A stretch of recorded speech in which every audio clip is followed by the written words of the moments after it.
Good morning. This is X-Pulse AI Morning Mix. It's Sunday, June 14, 2026. Today, Anthropic takes top models offline after a U.S. export directive, SpaceX's mega IPO shifts the runway for AI companies, and China's reported $295 billion data center push.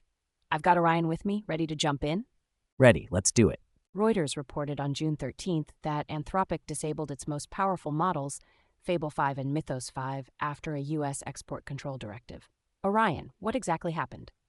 Anthropic says the U.S. ordered them to block foreign nationals from accessing those models, citing national security concerns about jailbreak potential. Anthropic claims it couldn't comply in a targeted way fast enough, so the only practical option was taking the models offline for everyone. So it's not a some countries block, it's an everybody loses switch? That's how Anthropic framed it. If identity, nationality checks, and enforcement aren't airtight, you risk violating the order. Disabling access becomes the safest compliance path, even though it's brutal for paying customers. How does this land for the broader frontier model market, especially with Anthropic eyeing an IPO? It raises the odds that frontier access gets treated like export-grade hardware, gated, audited, and regionally segmented. And yes, it's awkward timing. Reuters notes Anthropic confidentially filed for a U.S. IPO last month. Compliance is now part of the product roadmap, like an uninvited but permanent co-founder. The New York Times reported on June 12th that SpaceX pulled off what Wall Street called the largest IPO in history. Why is an aerospace listing suddenly AI news? Because it changes the capital mood. If investors are eagerly buying a giant, expensive, long-horizon company like SpaceX, analysts think that appetite can spill over to other marquee names lining up, like OpenAI and Anthropic, especially as compute and data center spending makes AI look more like infrastructure than software. Does this actually make going public easier or just louder? Both. Easier in the sense that the market may reward scale and long-term stories again. Louder because expectations rise. Public investors want predictable revenue, governance clarity, and fewer regulatory surprise attacks. After the Anthropic shutdown news, surprise attacks is not hypothetical. If you're a late-stage AI company watching this, what's the move? Prove durable margins and reliable access to compute. SpaceX reminds everyone, markets will fund huge capex if the story is credible, but they'll also punish hand-wavy timelines. The IPO party is back, just with stricter bouncers. On June 12th, DataQuest, citing Bloomberg reporting, said China is drafting a 5-year, $295 billion plan for a national AI data center network with about 80% domestic sourcing. What stands out? The scale and the procurement rules. If state-backed projects must source roughly 80% domestically, that nudges demand away from foreign accelerators and toward Chinese suppliers, especially for the biggest deployments. It's industrial policy applied directly to compute. Does that mean fewer top-end NVIDIA chips in those builds? Potentially, yes, at least for the state-aligned portion. Even where NVIDIA products are allowed, sourcing rules and compliance friction can tilt the playing field. The result could be parallel stacks. One ecosystem optimized for domestic supply chains, another for the rest of the world. Zooming out, what does a project like that do to global compute competition? It pushes the race from best model to best industrial base. Data centers, power, networking, packaging, cooling, everything becomes strategic.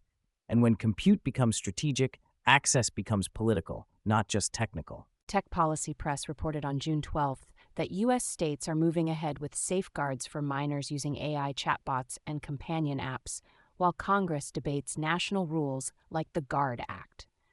What's changing at the state level? More states are passing laws or proposing rules aimed at reducing harms to kids, prompted by lawsuits and high-profile cases.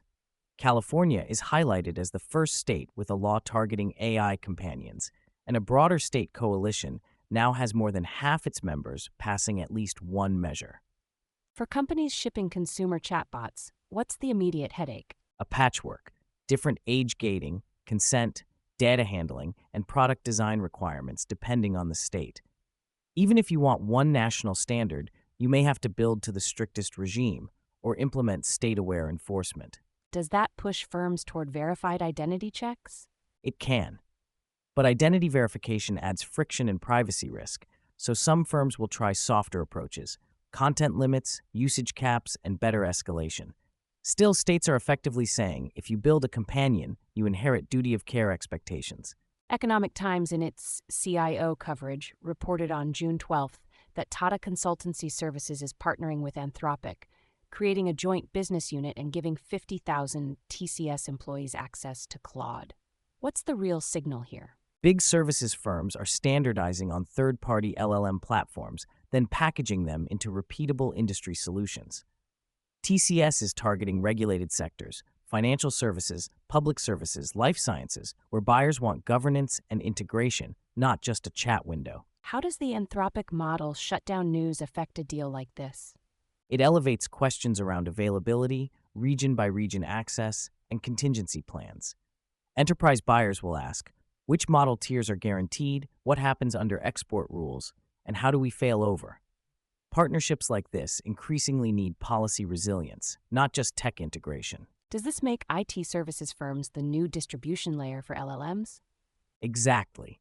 They become the interface between fast-moving model vendors and cautious enterprises, and they can train armies of implementers. 50,000 is a lot of hands on keyboards, so adoption accelerates even when individual companies are hesitant. Before we wrap, a few fast movers across hardware and healthcare. What's first? AI Market Watch, citing the information, says Meta's acquisition of chip startup Rivos is facing integration challenges. Meta wanted custom AI silicon to reduce NVIDIA dependence, but folding a startup chip team into a hyperscaler roadmap is hard, and delays here can mean higher compute costs for longer. Staying on infrastructure, what did we hear from NVIDIA? Simply Wall C reports NVIDIA unveiled a data center CPU called Vera targeted at China and signed a multi-year cloud partnership with Australia-based Sharon AI. It's NVIDIA widening from GPUs into more of the data center stack while adapting products to regional constraints. And on the healthcare adoption front? TipRanks reports Scale AI is leaning into trust and reliability, saying it engaged with more than 50 healthcare professionals to find adoption blockers. The subtext: in clinical settings, pretty good models don't ship.